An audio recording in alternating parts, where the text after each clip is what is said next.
देखिए, ये गठबंधन बेमेल गठबंधन था। ये गठबंधन इस आधार के ऊपर हुआ है, मुद्दा कोई नहीं, सिर्फ एक ही मुद्दा है घमंडिया गठबंधन के पास कि मोदी हटाओ। देश बोलता है मोदी लाओ। घमंडिया गठबंधन के लोग ये बात एजेंडा लेकर के चल रहे हैं कि मोदी हटाओ। कांग्रेस का चेहरा था, फिर यूपीए का चेहरा था, अब घमंडिया गठबंधन का ये नाम बदल करके आते हैं, परंतु चेहरे वही हैं। और आने वाले 2024 के अंदर नरेंद्र मोदी जी तीसरी बार बड़े मैंडेट के साथ प्रधानमंत्री बन रहे हैं, ये देश की जनता ने तय कर दिया है। कैथल के आईजी कॉलेज में आज नव मतदाता सम्मेलन का आयोजन किया गया, जिसमें बीजेपी प्रदेश अध्यक्ष नायब सैनी ने मुख्य अतिथि के तौर पर शिरकत की। इस दौरान बीजेपी के कई वरिष्ठ नेता भी मौजूद रहे। नायब सैनी ने पत्रकारों से बातचीत करते हुए कहा कि प्रधानमंत्री मोदी ने 2047 तक भारत को विकसित करने का सपना देखा है, जिसमें युवाओं की विशेष भागीदारी रहेगी। इस दौरान उन्होंने विपक्षी दलों पर भी जमकर हमला बोला। उन्होंने इंडिया गठबंधन को घमंडिया गठबंधन की संज्ञा देते हुए कहा कि ये सिर्फ मतलब का गठबंधन है, इसमें शामिल सभी घटक दलों पर भ्रष्टाचार या किसी अन्य मामलों में एफआईआर दर्ज है और इनका एकमात्र उद्देश्य लोगों को गुमराह कर सत्ता हासिल करना है। गठबंधन बेमेल गठबंधन था। इंडिया गठबंधन के अंदर जितने भी घटक दल इसमें शामिल हुए, सभी भ्रष्टाचार के अंदर संलिप्त। किसी को ऊपर एफआईआर दर्ज है, कोई जेल में गया है, कोई जेल से आया है, कोई जेल में जाने के लिए तैयार है।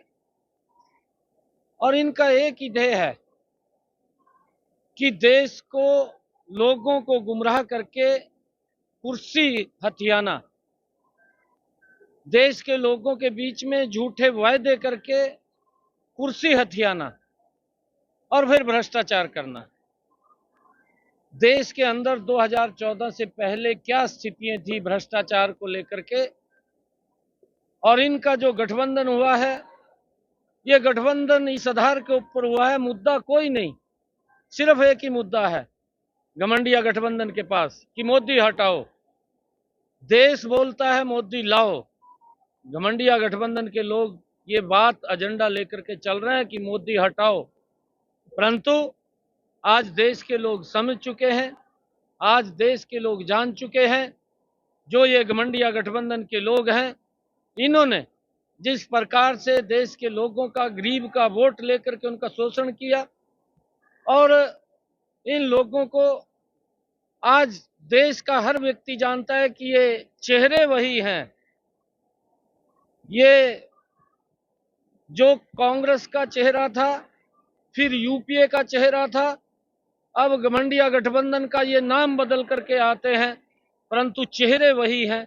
देश जान चुका है, और आने वाले 2024 के अंदर नरेंद्र मोदी जी तीसरी बार बड़े मैंडेट के साथ प्रधानमंत्री बन रहे हैं, ये देश की जनता ने तय कर दिया है। वहीं अशोक तंवर के भाजपा में शामिल होने पर नायब सैनी ने कहा कि कांग्रेस में अशोक तंवर का लगातार शोषण हुआ है। जिस तरह से प्रदेश अध्यक्ष होते हुए भी उन पर हमला हुआ था और फिर न्याय नहीं मिला, इसी पीड़ा में उन्होंने कांग्रेस को छोड़ दिया था।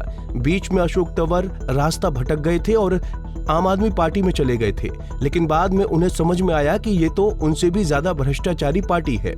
इसके बाद वो समझदारी से काम लेते हुए भाजपा में शामिल हो गए।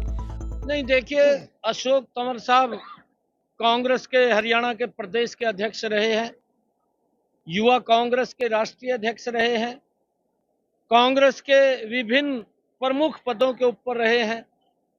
कांग्रेस ने कभी भी गरीब व्यक्ति की, दलित की कभी भी उन्होंने हेल्प नहीं की। उनको, दलित को लगातार शोषण करने का काम कांग्रेस पार्टी ने किया है। पार्टी का अध्यक्ष होते हुए जिस प्रकार से अशोक तंवर के ऊपर हमला हुआ, जिस प्रकार से उसको प्रताड़ित किया गया, उसको न्याय नहीं मिला, उसने उस पीड़ा के अंदर कांग्रेस को छोड़ा।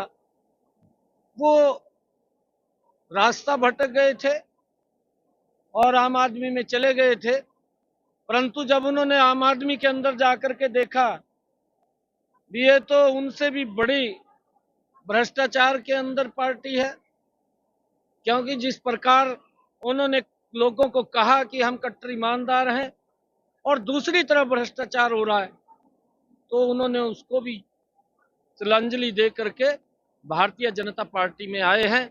भारतीय जनता पार्टी है जो अनुसूचित को सम्मान देने का काम करती है। भारतीय जनता पार्टी ने ही डॉक्टर भीमराव अंबेडकर को सम्मान देने का काम किया है। डॉक्टर भीमराव अंबेडकर जी के नाम से आदरणीय नरेंद्र मोदी जी ने पंच तीर्थ का निर्माण किया है। और आज अगर आप देखेंगे कि भारतीय जनता पार्टी ही है जो योजनाएं नरेंद्र मोदी जी के नेतृत्व में चली हैं, दूर से दूर बैठे हुए व्यक्ति को उसका लाभ पहुंचे। वहीं उन्होंने कहा कि देश बोल रहा है कि मोदी लाओ, लेकिन इंडिया गठबंधन के लोग बोल रहे हैं मोदी हटाओ।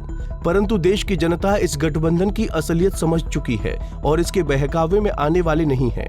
हम बता दें कि 2024 हमारा है और हम दावा करते हैं कि हरियाणा में कमल खिलाकर रहेंगे। कैथल से जयपाल रसूलपुर, पंजाब केसरी टीवी।